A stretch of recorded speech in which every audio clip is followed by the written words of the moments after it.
bienvenue sur C0, CZ pour te servir. Aujourd'hui, on va voir le top 10 des cryptos by the dip à acheter. Pourquoi? Tout simplement parce qu'en ce moment, il y a eu une grosse baisse et il est intéressant de regarder ce qu'on pourrait acheter. Allez, je t'en dis pas plus, de toute façon, je te donne ce top 10 et la fin du jingle. Allez, on y va, let's go!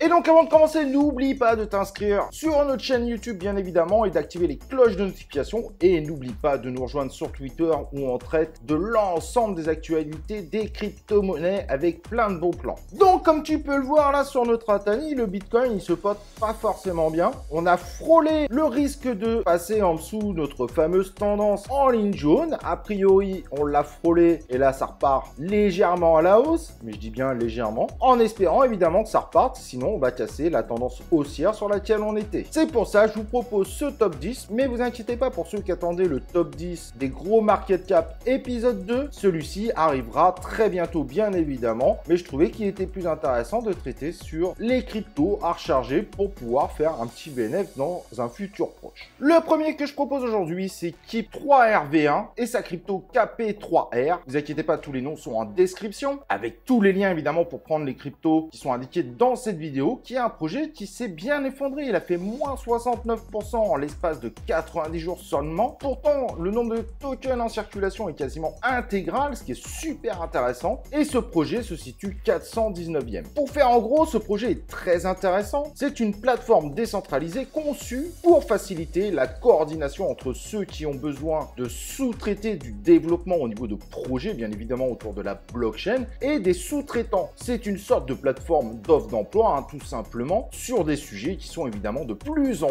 plus populaires, comme le Web3. Donc, vu la baisse et vu le token où il est aujourd'hui, je pense que c'est très intéressant. Il y a un petit coup à faire dessus, mais bien évidemment, n'oubliez pas DCA, il ne faut pas mettre tous ses œufs dans le même panier. Si jamais le token continue à descendre, ça sera encore plus intéressant, donc acheter en palier, ça peut être un beau plan. Deuxième projet super intéressant, avec une chute quand même de 64% en 90 jours, Moonriver, donc qui est une parachaîne compatible avec Ethereum, avec des smart contracts et le tout sur Kusama. Il y a 33% des tokens qui sont déjà en circulation sur un max supply de 10 millions Move Air. Pareil, si vous ne comprenez pas forcément le nom du token, vous l'avez en description, pas de panique. Et forcément, avec une telle baisse, ça devient super intéressant. Il y a peut-être un bon coup pareil à faire, un petit x2, x3, pourquoi pas. Mais c'est un projet qui pourrait, en investissant aujourd'hui, vous faire gagner de l'argent dans le futur. Troisième projet, Metaero, qui est un projet complètement fou. La moitié des tokens sont déjà en circulation, donc le risque de chute a sacrément baissé. Et donc aujourd'hui, il a un boulevard évidemment pour monter. Et ça, c'est super intéressant.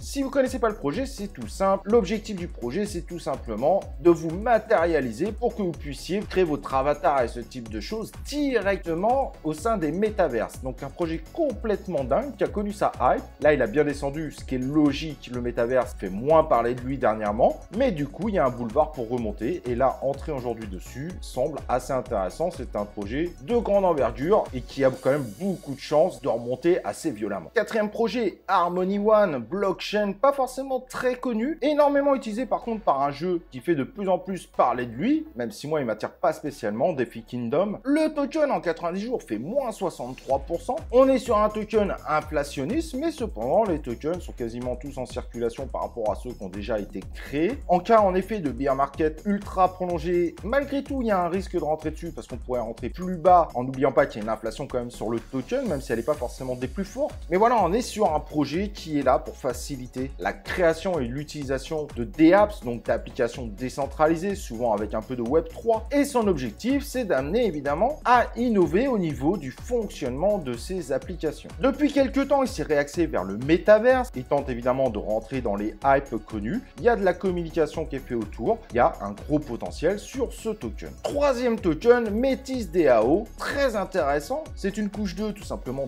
d'Ethereum. Alors, il y en a un certain nombre certes, mais qui est un projet relativement suivi et qui a quand même perdu 60% en 90 jours. Son objectif est évidemment de proposer une couche beaucoup moins chère, apparemment avec une structure qui lui permet d'être ultra évolutive et qui a pour objectif d'amener les entreprises de passer du Web 2 au Web 3 avec quelque chose de très fonctionnel. Et le tout marche déjà plutôt pas mal. Il propose des choses pour une gestion beaucoup plus simple des NFT. Également, si vous voulez faire des dApps autour du social network. Bref, projet à suivre et qui aujourd'hui peut être très intéressant, évidemment, dès qu'il y aura un pump des marchés. Phantom, avec sa baisse de 58% en 90 jours, est évidemment un excellent choix. L'annonce du départ de l'un des fondateurs et promoteurs du projet a fait très mal au token et pourtant la blockchain continue à recevoir un certain nombre de projets. Il y a encore quelques manquements, mais la blockchain a tout pour remonter, bien évidemment. Et comme 70% des tokens sont déjà en circulation, on n'est pas sur un token inflationniste, une remontée est quasiment évidente, évidemment, dès que les marchés vont reprendre un peu de couleur. Et je sais que vous êtes extrêmement nombreux à le suivre. Le Moonbeam JLMR est un token qui a sacrément chuté, moins 57% en 90 jours, alors que c'est une des parachaînes aujourd'hui les plus populaires, parachaîne de smart contract compatible avec Ethereum sur Polkadot, et donc ce qui facilite évidemment le déploiement sur ces blockchains, car